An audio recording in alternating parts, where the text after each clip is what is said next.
What exactly makes a good extraction shooter game? What does it look like? How should it play? And what type of extraction shooter should it be? All of those are questions that have not been answered in a number of years with any decent titles, at least from what I've seen. Call of Duty Modern Warfare 2 2022 had their own extraction shooter game mode called DMZ. The concept was solid, but because of the unwritten rules of kill on sight for Call of Duty, it made DMZ very unplayable.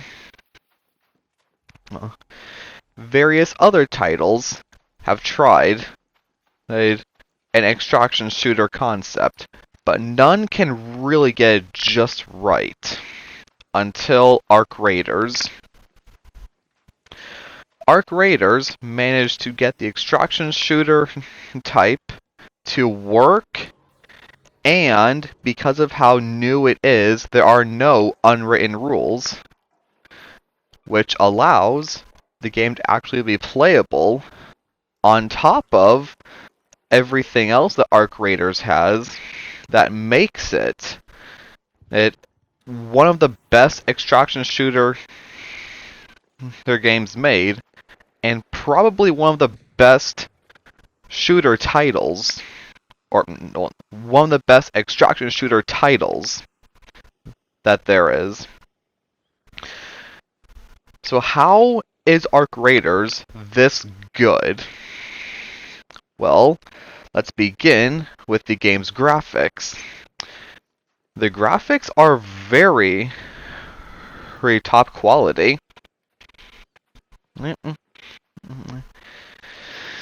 And the movement, same thing, and how it interacts with the world, as seen here when breaching this arc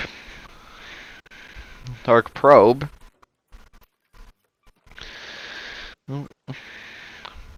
Well, what about the physics of the game?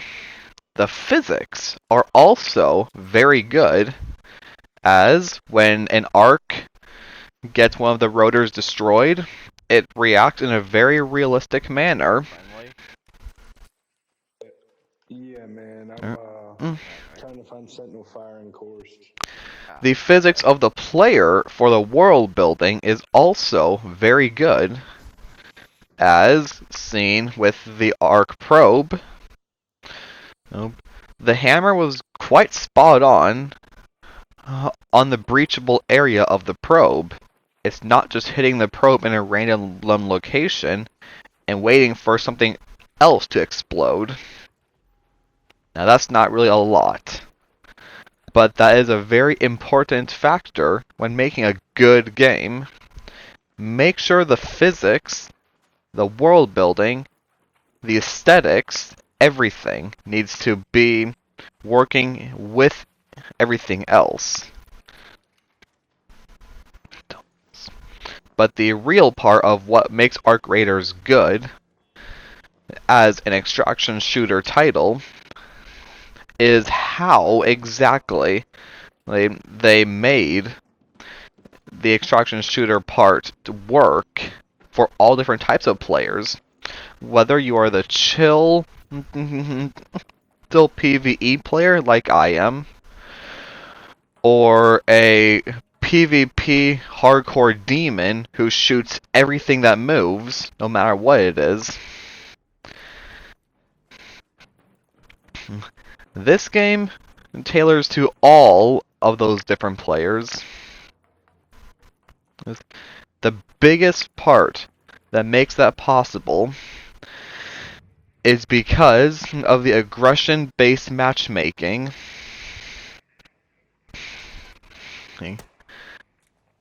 As you play the game, the system will automatically record how you interact with other players,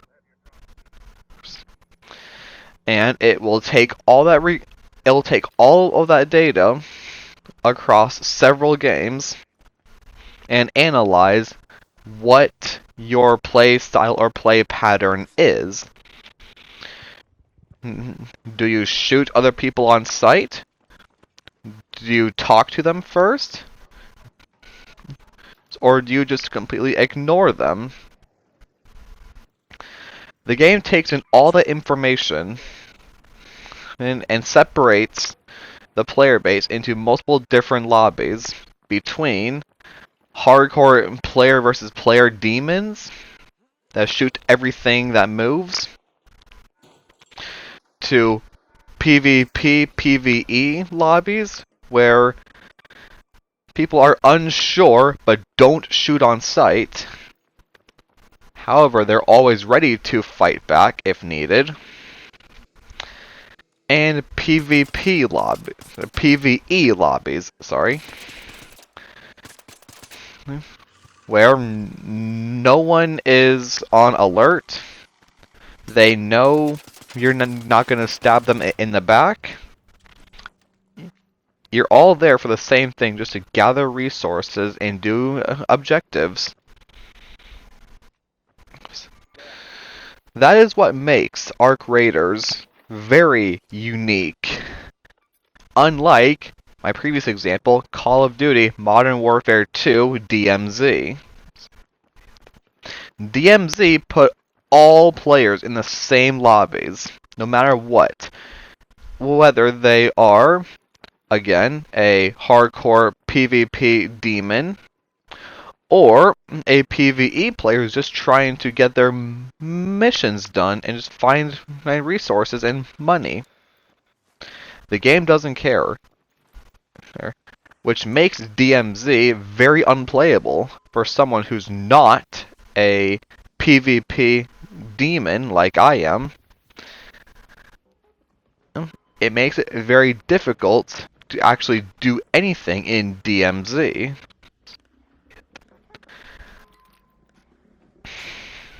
But Arc Raiders, on the other hand, does the exact opposite.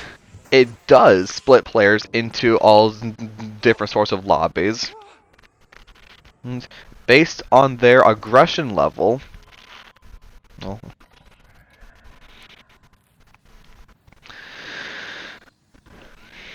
and that is one thing that I think is going to make Arc Raiders stand out for a long time after a lot of other titles have given up on the extraction shooter concept.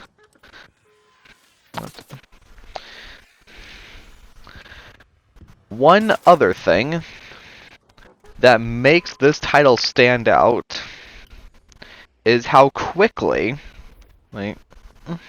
things are fixed.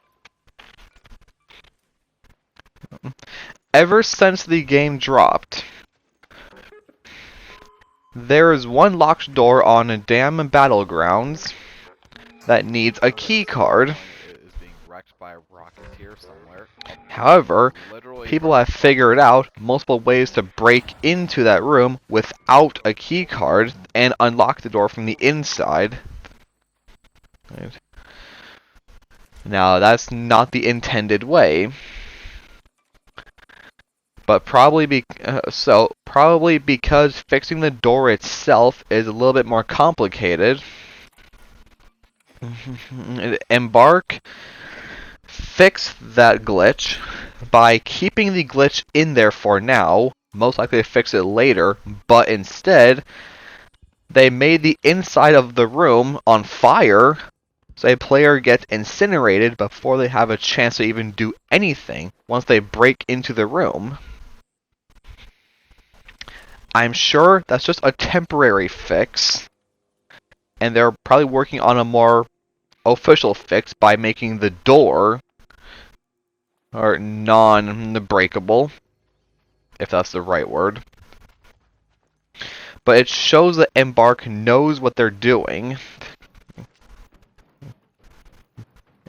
They know how to make a temporary fix, if that's what that is, while they work on the larger problem. Going back to Call of Duty,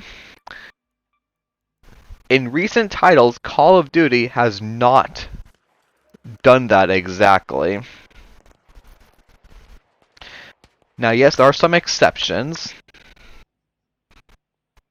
but overall, Call of Duty waits until they have a proper fix to fix something. Head home at the central swamp lift. Now, yes, this game is still quite new, so there hasn't been a lot for Embark to really fix yet. But if this keeps up, I'm sure they will continue to prove that they know what they're doing. And they know how to make a good extraction shooter game.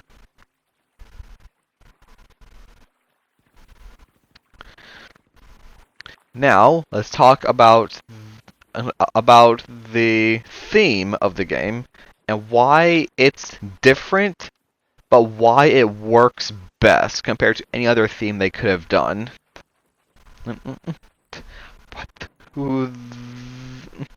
In this world, after humans have been forced underground by the Ark. Why does this theme work so well compared to any other theme they could have done? Let's begin with what other themes could they have done? Well, they could have done pretty much what Call of Duty does for DMZ. But because of the type of game, that a modern world extraction shooter would not work. Otherwise, they would have to change the entire concept of the game, which would no longer make it Ark Raiders as we know it today.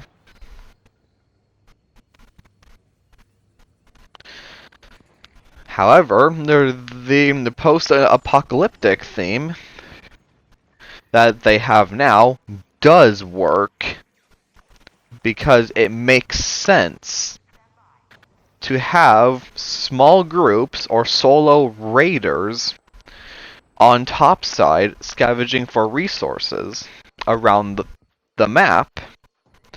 Unlike DMZ, it doesn't make a lot of sense because there's no story involved in Call of Duty DMZ. There's no lore. They never specify why 24 plus people are put onto the same map and have to fight each other to the death. But Ark Raiders not only has a good reason because of the theme, but they also blatantly explain why it makes sense and why these raiders do what they do. And that theme makes sense.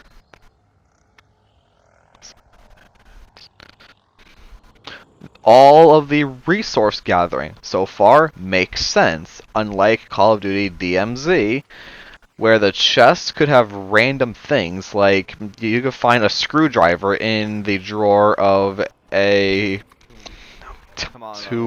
bedroom, or you could find a pillow in a garage. That doesn't make sense. Ark Raiders, at least from what I've seen so far, all of the item spawns have a reason. It makes sense to find, let's say, a rusted gear or a computer processor in a power bank terminal that you would see on the damn battlegrounds,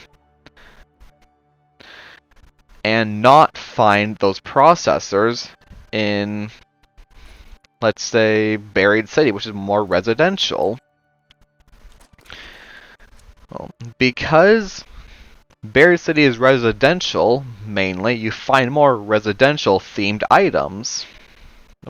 Wine bottles, screwdrivers, although they don't exist in this game yet, toasters, rubber ducks, those make sense to find in a residential region, not a hydroelectric region.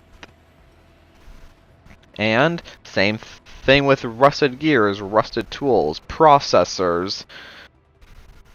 All those are industrial items, so they're found in a industrial type region like a hydroelectric dam.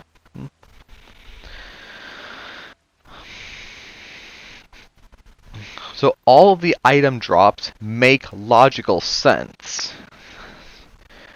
And they further reinforce that by separating the map into multiple different loot hotspots, like, for example, on dam battlegrounds, the domes. You find more or farm type stuff like fertilizer, seeds, um, moss, and other crop related things in the biodomes that you don't find in, let's say, the control tower, which is a very industrial area.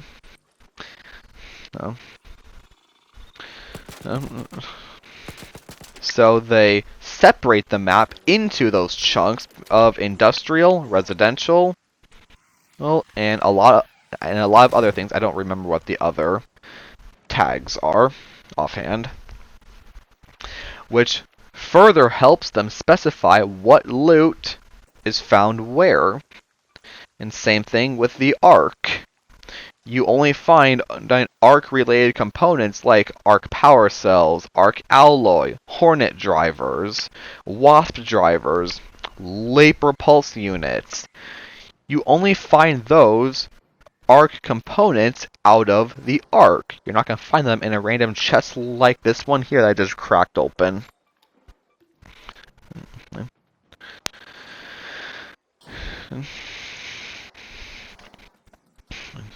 And these chests reasonably have random stuff like magnet or springs, because those are raider camps. So previously, during the first wave, the raiders would have taken everything they could have found and stored them in the raider camps. So it makes sense that those have a bunch of random things from all different sorts of loot hotspots.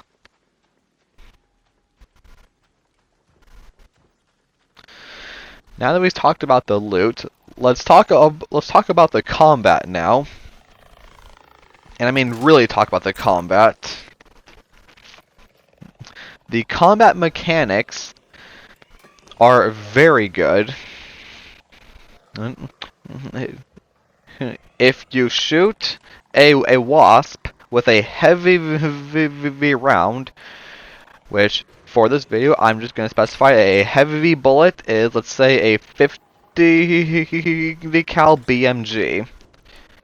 I know that's not the proper caliber, but this is just for the example. If you shoot a lightweight wasp with a 50 cal from a Pharaoh, obviously that wasp is going to take some massive knockback because of the kinetic potential of the bullet. Well, the potential is higher than the weight of the wasp, so it pushes the wasp to bleed out the rest of that kinetic potential.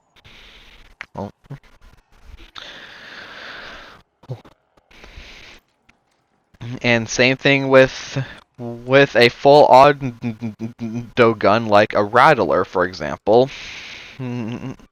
If you dump a full clip directly into a wasp, obviously those shots will spread and deviate because of the recoil of the gun, and pushing against your shoulder would obviously force the gun to maneuver around, which means it aims randomly.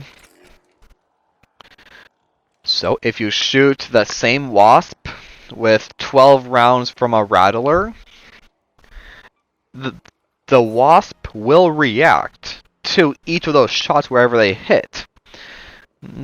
If the shot hits the front left rotor wing, no, if it hits the front left rotor, then and you're standing below the wasp at say a 45-degree angle, then the front left rotor will jolt up a few degrees at that same 45-degree angle because of the kinetic potential of the bullet. And if the next round hits the bottom right rotor, then obviously that one will jolt up at an angle. Well, but if both the top left and bottom right are hit simultaneously, if you're just going full auto, then the top left rotor will not have enough time to reposition down before the bottom right one gets hit, which will force the entire arc to jolt upward from its original position. And now, let's talk about the actual armor of the arc as well. Like a Hornet, the front two rotors are heavily armored. It makes sense that a different caliber guns would deal more or less damage to the armor. If the armor is 4 centimeters of solid steel, for example, a 9 caliber bullet from a SMG would not penetrate that 3 centimeters of solid steel as well, or it will not penetrate as effectively as, let's say, for example, a 52 cal BMG out of a Pharaoh, which has more weight behind the bullet, more kinetic potential, which means more stopping power. And the game replicates that quite nicely. If you shoot the armor on a Hornet with a Pharaoh, obviously the armor will break off because the bullet pierces right through the armor and most likely hits what's connecting the armor to the rotor. Without those connections, the armor just falls off, just like it should. However, if you shoot with a Stitcher SMG, for example, the bullet has less power behind it, which means it doesn't deal as much damage to the armor and probably won't penetrate and hit the support structure holding it onto the rotor.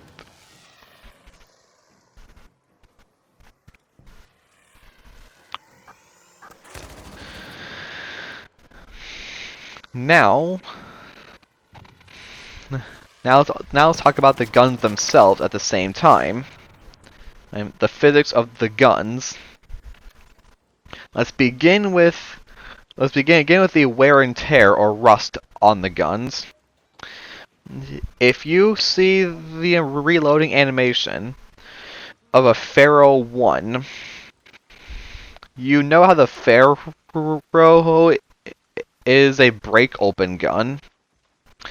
Well, if you have a Pharaoh 1, which is covered in rust, if your raider yanks the gun down to force it to crack open to put in a new bullet, the gun won't do it. So he has to put his hand on top of the barrel and shove it and almost break it off properly. Right? Because the rust is preventing the gun from physically sliding down on the hinge like it should.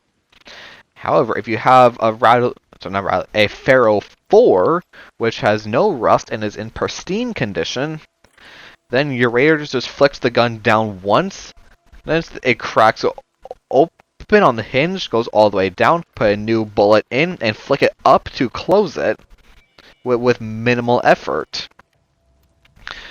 Because there's no more rust on the gun, there's nothing more interfering with the break open physics or mechanics of the firearm. And same thing with, let's say the anvil, for example. Well, because of how the anvil works, you have to shoot it by pulling the trigger, but then pull the hammer down with your other hand before the gun can shoot again. Well, we have a leaper here. having an anvil 1, you pull the trigger, but you can see the physical struggle to pull the hammer back down to prepare the next shot. But if you have anvil 4, your character can pull the trigger and pull the hammer down with his thumb using the same hand, meaning his other hand is not needed to force the hammer down to rearm the gun. Those are the kind of physics that most other games don't really replicate, like Call of Duty, for example. Which, yes, it makes sense why Call of Duty does not need to replicate those physics in, say, Warzone. Because the guns are, well, professionally made. So they're obviously always going to be in pristine condition. But that's aside from the point. It's the way that the physics work with the game engine. And how the rustier the gun is, the harder it is to use.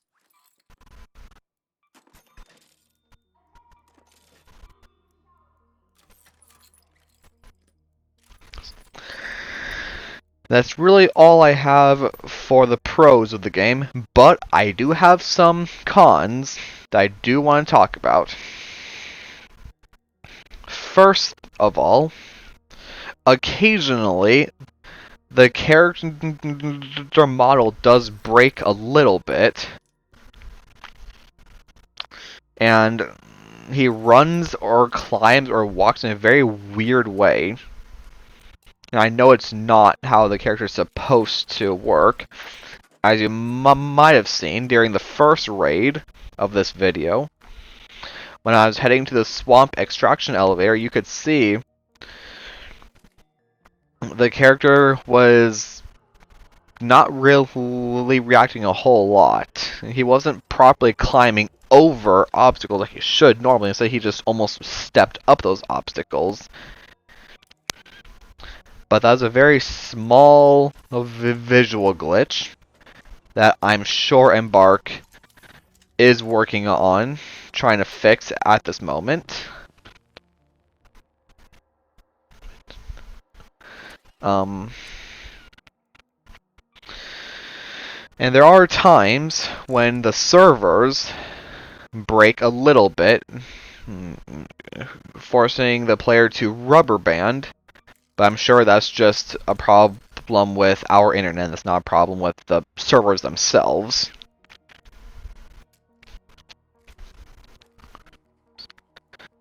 That's really all the negatives I have at the moment.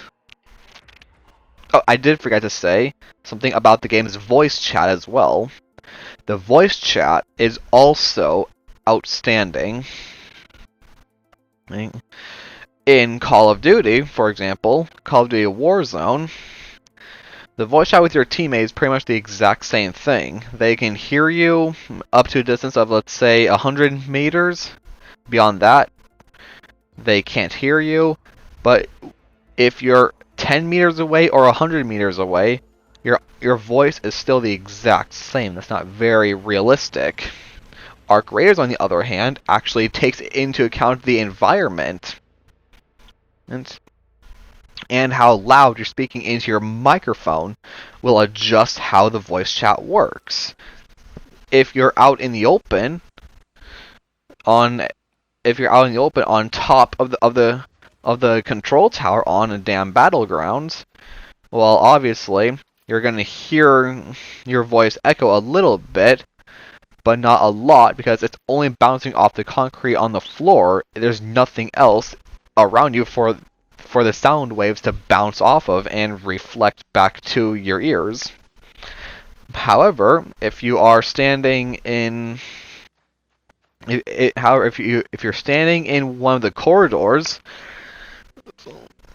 in, let's say, the turbine generator room, you can hear your voice, or not hear your own voice, sorry. You can hear other people's voices echoing through the corridor because their voice is bouncing off of the walls, creating an echo effect.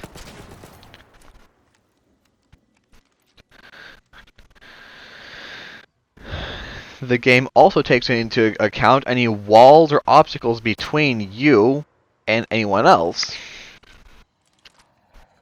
If player 1 and player 2 are standing apart with a 7-inch thick concrete wall between them and no doors,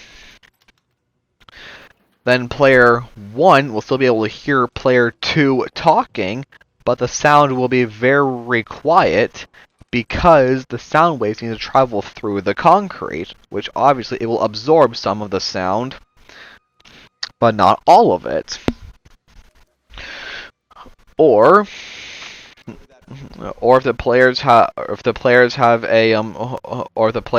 a metal door between them that's open and a few meters away on the same concrete wall, the sound will be slightly better because the sound waves are bouncing off of the walls of the room, but eventually find their way through the door to bounce into the other room where player 2 is.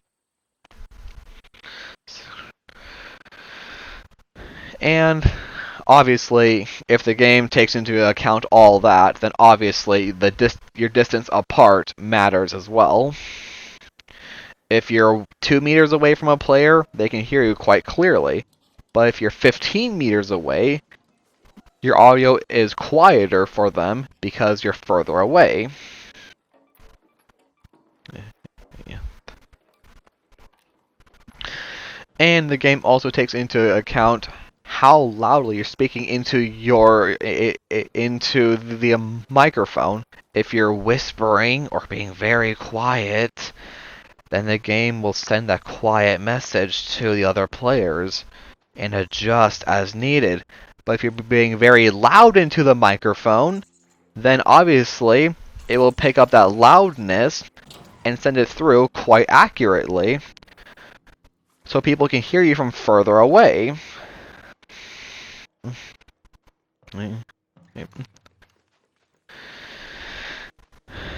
Another audio-related thing is the general dynamic audio of the gun. Let's go to a map like Spaceport, for example. If you are standing on top of the administration and research building on the west side of the map, and if you're scoped in on the base of the launch towers, someone shoots a unsuppressed Pharaoh to your right at, let's say 5 o'clock behind you. Well, you're gonna hear the shot of the Pharaoh or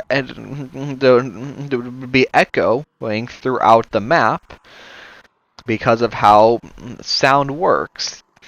But it will be quiet because, let's say it's 1,000 meters away. It's going to be quieter than if it were 100 meters away. Now, yes, 1,000 meters is very unrealistic. but that's just part of the example.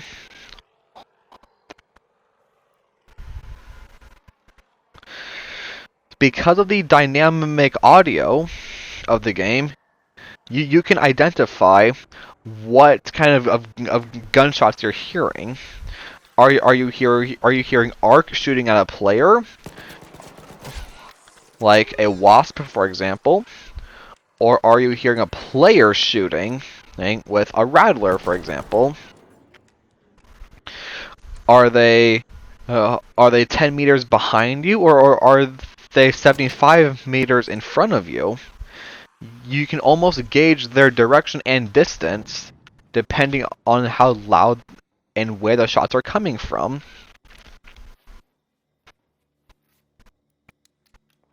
And same thing applies to all the other guns like the Osprey. If you have a sniper on top of the launch control towers, nope, on the launch tower, sorry, is shooting down at someone, you can hear the crack of the shot being shot out of the gun. You can hear you can hear the whiz of the shot whizzing past your head, and you can hear and you hear the impact of the shot hitting the sand, for example. Well, depending on if you're paying attention, you can almost triangulate where you're being shot at from by taking into all those factors.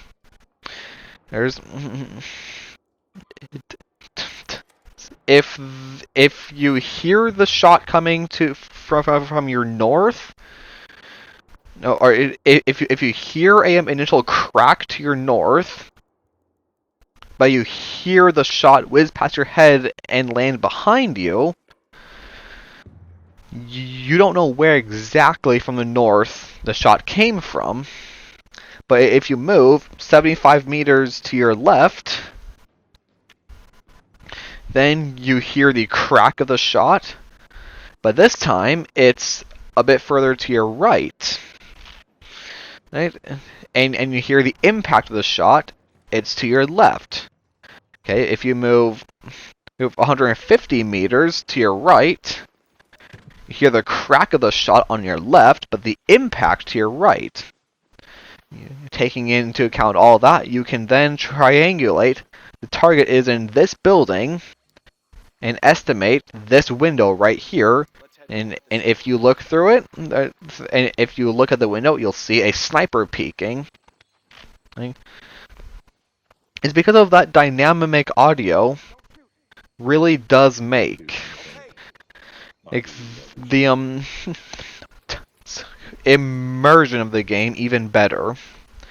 And it's pretty much the exact same thing for all the other sounds of the player walking on water, metal, dirt, sand, grass. The dynamic audio of the game is extremely well made.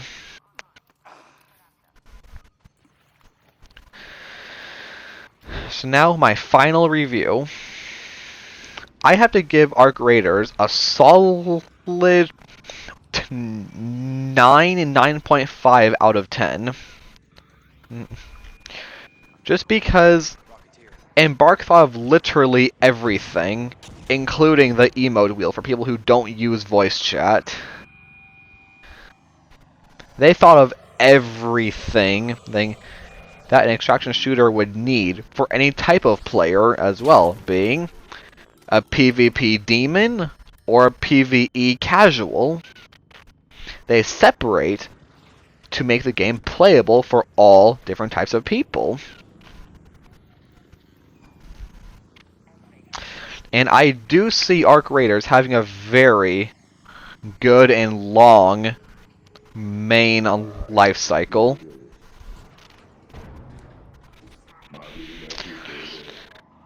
Hopefully you enjoyed this and you see my perspective, and if you agree, put in the comment section. If you don't agree, also put in the comment section. Hit that like and subscribe button, hit the notification bell, and I would really appreciate if you put in the comments anything I might have missed that makes the game good or bad. And, well, that's all I got. So, with the end of this raid, the end of the video. See you next time.